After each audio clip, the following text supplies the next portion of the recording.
Friends, சாமந்தி பதியம் வெற்றிகரமாக துளிர்த்து வர புதுசாக ஒரு பதியம் போடுற முறையை உங்களுக்கு சொல்லித்தர போகிறேன். வழக்கமாக சாமந்தி கிளைகளை கட் பண்ணி எடுத்து தான் பதியம் போடுவோம். இந்த முறை நம்ம கட் பண்ணி எடுக்க போகிறதில்ல. அந்த கணுவுல இருந்து கைனால் உடச்சி எடுக்க போகிறோம்.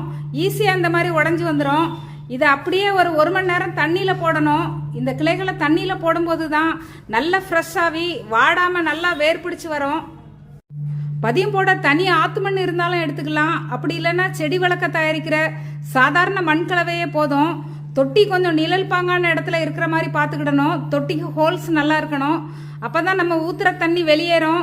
வேர் அழுகாமல் நம்ம பதியம் நல்லா துளிர்த்து வரும்.